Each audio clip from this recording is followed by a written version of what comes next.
realmente foi esquentando muito e a gente percebeu que foi com o corte de árvores. Então, tem realmente a observação das pessoas, né, que é realmente importante, pessoas que têm aí uma história para contar. O que acontece com o efeito estufa? Para quem não conhece, né, para quem nunca estudou a fundo, né, aqui é só uma coisa bem básica para a gente ter aí uma ideia, né? Naturalmente, aqui, olha, o vapor de água, ela tem um efeito estufa, protege aqui a camada da atmosfera, e então esse vapor de água, ele tem um efeito estufa natural, que se não existisse, a Terra estaria quase a 0 graus. Porém, quando começou a Revolução Industrial, mais próximos do início do século XX, 1880, por aí, o homem precisou de energia e começou a queimar carvão. O homem começou a queimar os combustíveis fósseis. Então, a gente começou a ter na atmosfera mais dióxido de carbono, da queima desses combustíveis fósseis. Deixa eu voltar lá. E a gente, com o crescimento populacional, começou também a juntar gás metano na atmosfera. O gás metânico é proveniente do lixo orgânico das pessoas, da decomposição do lixo e também da criação de gado. A criação de gado, o gado ruminante, ele produz o metano. Então, o aumento no consumo de lácteos, o aumento no consumo de carne, causa aumento do gás metano na atmosfera. Os gases nitrogenados que estão aqui são gases provenientes de fertilizantes, então o crescimento populacional exigiu mais fertilizantes, assim, houve uma percepção, na verdade, porque eu não sei se a gente precisa de mais fertilizante, mas você começou a usar fertilizante para produzir mais rapidamente produtos alimentícios, e esses gases nitrogenados, então, também têm efeito estufa. Faltou aqui nesse slide os gases sulfurados, que são de sprays e também de refrigeração. O que acontece? Os raios solares vêm, eles vêm até a Terra e aquecem o planeta. Aí vai depender do albedo de cada região, o albedo que seria a refletividade, mais ou menos isso. Então, por exemplo, um asfalto que é negro absorve todo o calor. Já um gelo que é branco, que é bem reflexivo, reflete parcialmente o calor. Quando ele chega aqui, nessa camada de gases de efeito estufa, esse calor retorna para o planeta. E com isso, vai acumulando cada vez mais gases, vai tendo cada vez mais calor acumulado. O Sol continua enviando o calor e a gente vai retendo mais calor no planeta. Então, é o que a gente estava falando, efeito estufa. Quando a gente planta 7 árvores, a gente remove 1.000 quilos, 1 tonelada de CO2 por ano da atmosfera. O tronco das árvores, ele acumula CO2. Quando a gente corta as árvores, quando a gente queima as árvores, esse CO2 retorna para o ambiente. Então, a queimada das árvores é uma das fontes importantes de aumento de CO2 na atmosfera. Outra coisa, as indústrias queimam combustível fóssil para produzir, né, energia, também usam refrigeração, também usam... Fecha o microfone aí. Quem está com o microfone? Fecha o microfone. Fecha o microfone. Oi, Humberto, tudo bom? Minutinho só aí. Não sei, mas eu não tenho como fechar. Ver se eu consigo fechar aqui o microfone. Pronto, consegui fechar o microfone aqui. Desculpa. Imagina. Os automóveis que queimam combustíveis fósseis e todos os transportes que usam combustíveis fósseis também estão produzindo CO2 na atmosfera. Aqui a gente colocou os sprays, né, que a gente falou, são os compostos sulfurados. A lâmpada aqui, no caso, ela está representando, a lâmpada comum, ela gasta 7 vezes mais energia do que uma lâmpada de LED. Então, ela gastando energia, se essa energia não for renovável, a gente também está contribuindo para o aumento do aquecimento global. O lixo, o gado e os ovinos, todos estão contribuindo para a produção de metano. E a gente aqui tem, então, os compostos nitrogenados, que são da construção civil, produção de cimento, e também do uso de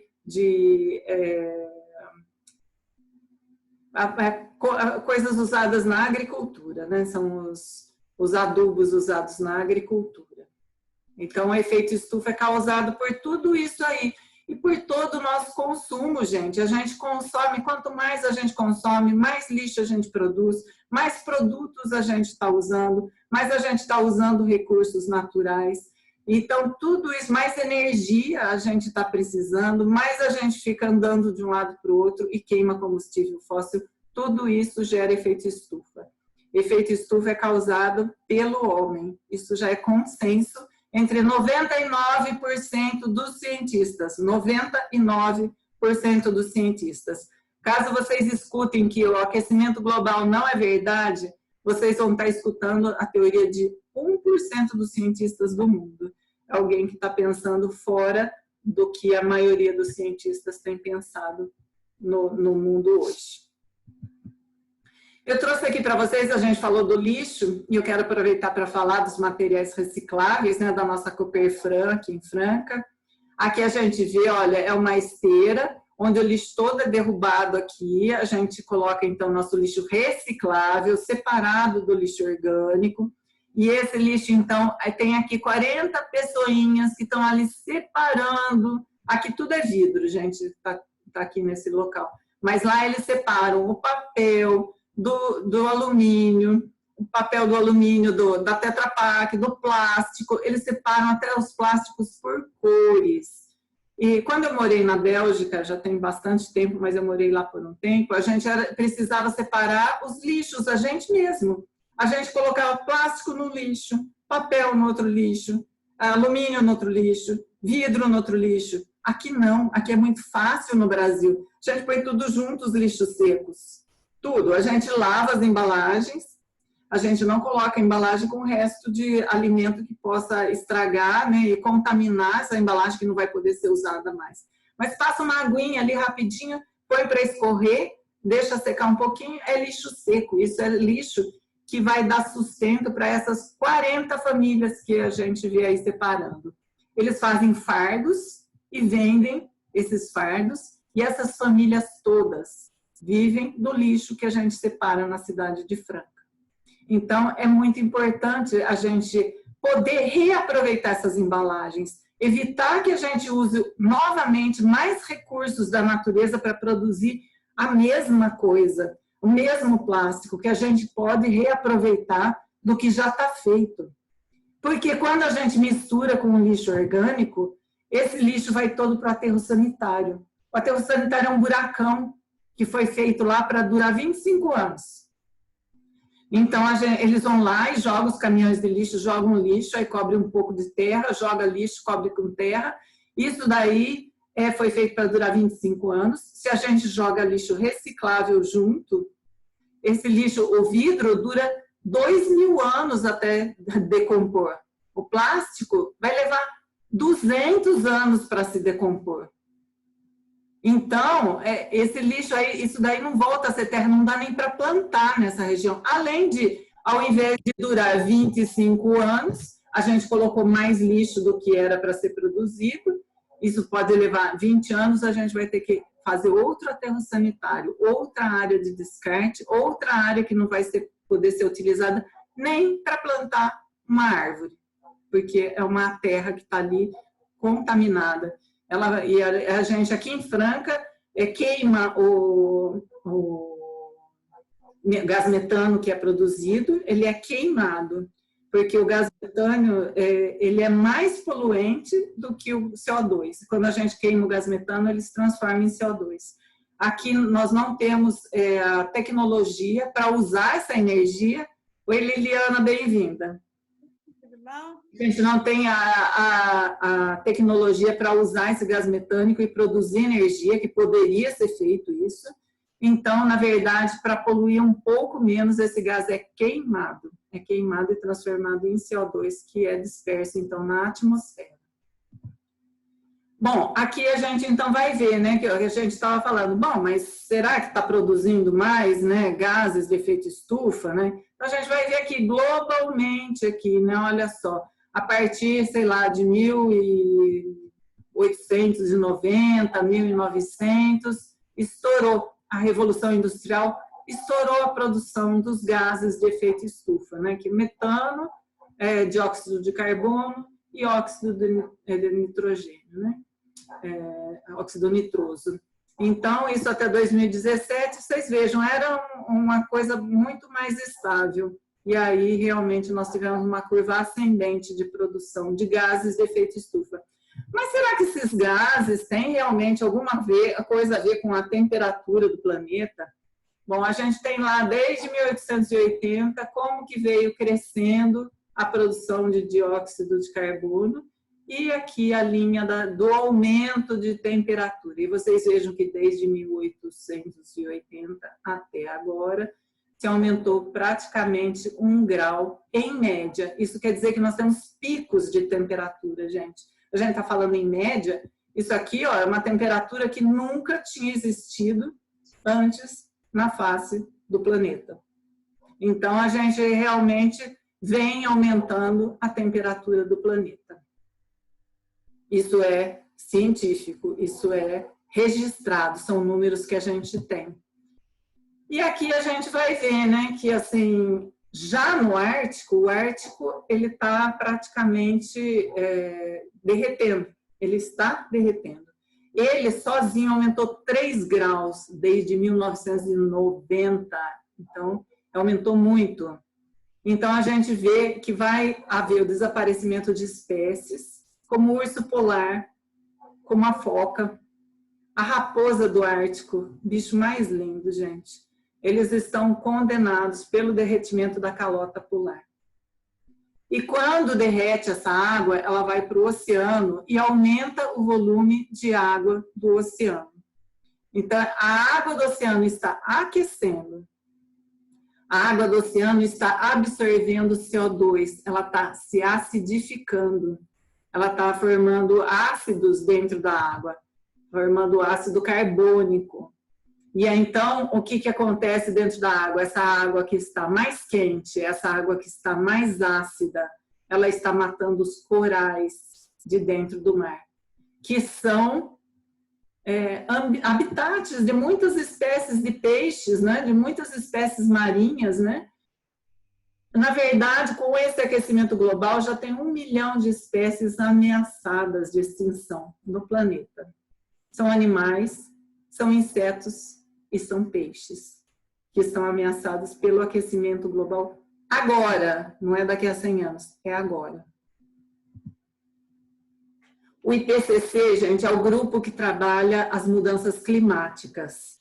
A cada 10 anos, eles fazem um relatório, né? Eles fazem um relatório e já está no 5º relatório, que foi de 2013. O 6º relatório deve ficar pronto em 2022. E eles já constataram que o aquecimento global vai conduzir ao completo derretimento do Ártico. A Groenlândia está derretendo. E dentro do próximo milênio, quer dizer, ainda vai demorar um pouquinho para derreter inteiro. E quando derreter tudo, vai aumentar 7 metros no nível do mar. 7 metros. Vocês imaginem. As cidades costeiras, que são planas, elas vão ser realmente inundadas. As ilhas já existem, bom, até 2100 é previsto que vai subir 70 centímetros de água. As ilhas que são planas já estão sendo inundadas. A Antártica tem o potencial de aumentar 1 metro o nível do mar até 2100. 15 metros até 2500. Já existem refugiados de áreas costeiras e ilhas. Já existem. e vão existir ainda mais. No ano passado, a COP25 era para ser aqui em Salvador, no fim foi transferida para o Chile, e depois, com os problemas que teve lá no Chile, foi parar em Madrid, em dezembro de 2019. Né? E eles disseram, né, uma corrida que nós podemos ganhar e que precisamos ganhar. O objetivo é limitar o aumento da temperatura em 1,5 grau desde a Revolução Industrial até 2100. 1,5 grau. Nós vimos que já aumentou praticamente 1 grau. Para isso, nós precisamos reduzir 45% das emissões de gases de efeito estufa até 2030.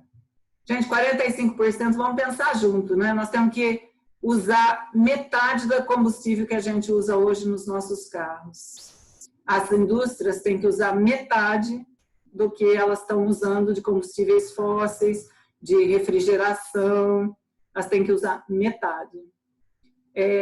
O gado tem que ser metade do que existe hoje. As florestas têm que, no máximo, queimar metade do que está queimando hoje. Então, para chegar nesse ponto de 1,5 grau até 2100, tem que zerar as emissões até 2050. Zerar. Não pode mais, tem que voltar nos níveis da Revolução Industrial. Isso é muito sério, gente. Isso não é pouco, não. É muita coisa. É muita coisa. A gente está seguindo ainda os países que assinaram o protocolo de Kyoto, né, que na sequência foi estabelecido na continuação do Acordo de Paris, que vai até 2020, né? Então, a gente, nesse momento, está seguindo o Acordo de Paris. Em 2015, a Comunidade Europeia conseguiu reduzir 5%. Em compensação, o planeta aumentou em 16%. A coisa não é fácil, né? Ou que eles consideram positivo, que houve uma divulgação do problema, está se desenvolvendo novas tecnologias, novas fontes de energia que são renováveis, novas produções, né? Então, existem novidades aí, né? E foi criado o Fundo Verde. O Fundo Verde é um fundo em que países desenvolvidos estão se propondo a colocar uma grande quantidade de dinheiro para estar trabalhando, né, com os problemas do aquecimento global. Né? Na verdade, não se colocou nem 20% do que eles se propuseram a colocar, mas já existe, está começando aí a funcionar esse Fundo Verde. Né?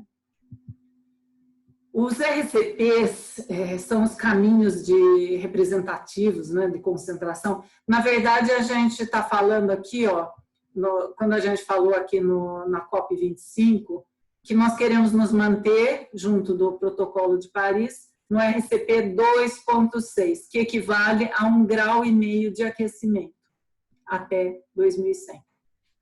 Tá? Agora, se a gente não fizer nada, vai subir 5 graus. 5 graus. Então, isso é o que já foi estudado, né, que já foi observado, são as projeções que a gente tem. Então, existem 4 cenários diferentes, um é o objetivo, o último é o fora de controle.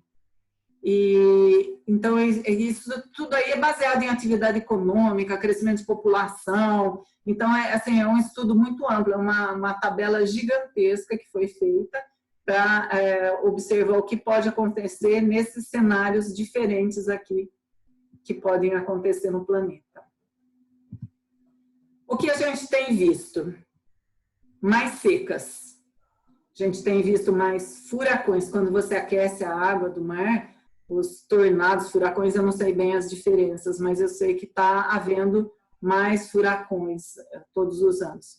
Chuvas torrenciais, que causam inundações. E os incêndios, gente, muitos incêndios acontecendo. Aí a gente vai e fala assim, mas será que está acontecendo mesmo? Será que não foi só esse ano, só ano passado? Será que não é impressão da gente, né? Será que está acontecendo isso mesmo? Então, aí eu levantei alguns dados aqui das chuvas torrenciais nos Estados Unidos. que foram os dados que eu consegui. Isso aqui é o aumento de dias de chuva com 1 polegada. Aqui a gente mede em milímetros, né? 2 milímetros, 5 milímetros. Aqui é 1 polegada, é 2,5 centímetros, 250 milímetros aqui. Aumentou quase 110%. A de 2 polegadas, 500 milímetros, aumentou mais do que 110%. Os dias com chuvas de mais de 3 polegadas, com quase 800 milímetros, né, de chuva, os dias, é o que mais aumentou. Está com 120% de aumento nos dias entre 1950 e 2018. Então, as chuvas torrenciais estão aumentando nos Estados Unidos e provavelmente, eu acredito que no mundo todo. Os fogos, gente, os incêndios. A gente viu esse ano na Austrália, né? Morreu lá 1 milhão de animais, né? Morreram nos incêndios da Austrália. A gente ficou chocado aqui, não conseguia apagar aquele incêndio. Na Califórnia, isso daqui no Western States, dos Estados Unidos, então, é lá na Califórnia, que são florestas diferentes da floresta amazônica. São florestas que normalmente sofrem algum incêndio e se recompõem todos os anos. É desse jeito. Porém, com o aumento de temperatura, está havendo mais e mais e mais incêndios que estão durando por mais tempo. Esse daqui é lá na Califórnia, mas a gente também viu na Austrália. E a gente tem tido, então, mais incêndios no planeta. Os tornados, gente, o Brasil é abençoado, né? A gente não vê isso por aqui. Mas olha aí, de 1950 até agora, o número de eventos de tornados nos Estados Unidos. Está aumentando ou não está, gente? Esses são dados científicos. Estão aumentando. Os eventos de catástrofes ambientais no planeta. E por aí vai, né? Eu levantei alguns, né? E que isso daí vai atingir quem, né? Esse aquecimento global, gente? Vai atingir os mais suscetíveis, né? São os idosos, são as crianças, são os mais pobres. Essas pessoas são as que vão sofrer mais. Porque tem pessoas que já nasceram num lugar de muita seca, já são adaptadas, então ela consegue resistir melhor. Então, se você é nascido ali, às vezes você tem uma resiliência, né, uma resistência maior, mas as crianças, os idosos e os com condições econômicas mais difíceis, esses são os que vão sofrer mais com o aquecimento global. Aqui eu queria falar só um pouquinho nas ilhas de calor, né? Então aqui a gente tem uma figura, né, que mostra que o centro das cidades normalmente são as áreas mais quentes que tem na cidade. Vai chegando na zona rural, é mais fresco. Maria Helena está aqui para contar, né, na fazenda dela, como que é mais fresco, né, do que quando ela chega aqui em Franca. Deve dar uns 5 graus de diferença, né, Maria Helena? Aqui, ó. Vai de 3 a 5 graus de diferença. Por que no centro é mais quente? Porque tem mais construções, mais concreto, mais asfalto, mais telhado, falta árvores. Então, aquilo ali forma o que é chamado de ilha de calor. Então, as pessoas que trabalham no centro sofrem mais com esse calor. O que acontece quando uma pessoa é exposta ao calor extremo, né? Bom, ela pode ficar desidratada, né? Agora, as pessoas que trabalham, então as pessoas da construção civil, as pessoas que trabalham no campo, as pessoas que trabalham expostas ao tempo, né? Elas podem começar sofrendo de desidratação. Quando o corpo chega a 38 graus, elas começam a sofrer exaustão por calor. Aí elas têm que parar, têm que beber água, têm que fazer intervalo mais frequente no trabalho, né? E normalmente uma pessoa que ainda não começou a trabalhar com isso, ela precisa se adaptar por 1 semana para ela suportar esse calor. Se ela continua trabalhando sem tomar água, sem parar, o corpo pode passar de 40 graus, ela pode ter um derrame por calor, ela pode morrer por calor. Ela pode sofrer falência renal e morte também por calor. Os raios UV também causam catarata e causam câncer. Isso é o que a gente falou na exposição direta ao calor. E nós temos tido mais dias de calor do que a gente já teve. E a gente vê, né? Tem gente que fala, porque esse pessoal lá do Nordeste é mais folgado, mais preguiçoso. Gente, com o calor que faz lá, é realmente uma questão de sobrevivência. A gente precisa, o ser humano em situação de calor, precisa trabalhar mais devagar, precisa fazer mais pausas e precisa se hidratar. É uma necessidade. Bom, nós temos os aeroalergênicos, né? O que causa alergia no ar. E muitas pessoas, muitas, são suscetíveis a esses alergênicos, né? Ao pólen. E se o planeta for continuar se aquecendo, nós teremos mais tempo de produção de pólen. Então, esse pólen causa alergia em muitas pessoas. Os esporos, né, de fungos e mofos. Aí a gente tem enchente, aí essas enchentes, claro, vai crescer um monte de mofo, fungo nas casas, e esses esporos são também alergênicos, também causam alergia nas pessoas. Agora, a poluição, né, que esses gases de efeito estufa são poluentes, né? Assim, a fumaça, a gente viu aqueles incêndios, né, que dá aquela fumaça. São partículas poluentes, partículas de sujidade, essas partículas também ficam no ar. Isso tudo causa asma, o ar seca, né? Está muito calor, o ar fica seco. Tudo isso causa alergia respiratória, causa bronquites, causa asma, causa doenças no ser humano. Aqui, a qualidade do ar, né? Olha só a poluição das queimadas. Então, são partículas em suspensão, né? E também essa fumaça, essa coisa terrível, aí o ar seco que vem, isso tudo é terrível para o sistema respiratório do ser humano. A gente fala sempre que é o ozônio, a camada de ozônio nos protege do ar, dos raios ultravioletas. Sim, o ozônio que está na estratosfera, aqui em cima, nos protege dos raios ultravioletas, de nos queimar, né, de proteção da pele. Porém, quando a gente tem muita poluição, muitos compostos químicos, esses compostos químicos, na presença de muito calor e sol, eles se transformam em ozônio aqui embaixo, na troposfera, onde a gente vive. E isso é altamente poluente, altamente poluente. Então, com o aumento do calor, a gente tem mais poluição. Então, lá, o ozônio na atmosfera é a proteção aos raios UV, mas ao nível do chão, esses compostos químicos, né, eles realmente aumentam, então, a poluição do ar.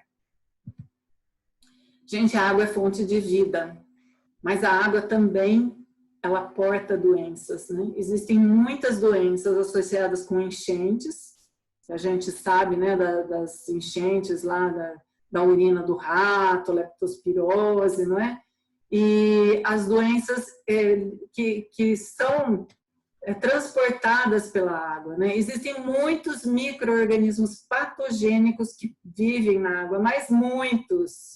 A salmonela, a cólera, a shigella, Yersinia, Escherichia coli, o Clostridium, são muitas bactérias, são muitos micro-organismos, né, que causam doença nova. Quem que nunca foi numa praia, numa época de muito calor, e entrou no mar e não ficou com diarreia? Com muita gente. Isso, a água realmente ela pode transportar micro-organismos patogênicos. Esses micro-organismos, gente, a maioria deles, eles gostam da água mais quentinha. Eles vão se reproduzir mais, eles vão ficar mais ativos com o aumento da temperatura. Olha o risco que a gente está aumentando para a nossa saúde, né? Então, vamos falar primeiro da cólera, que é a fonte de diarreia, né? E que contamina 4 milhões por ano de pessoas no mundo, né? Chega a morrer 120 mil pessoas por ano, né? A cólera é uma coisa super simples de tratar, você toma aquele sorinho, né, tal, e se ficar um pouquinho pior, toma um antibiótico, mesmo assim,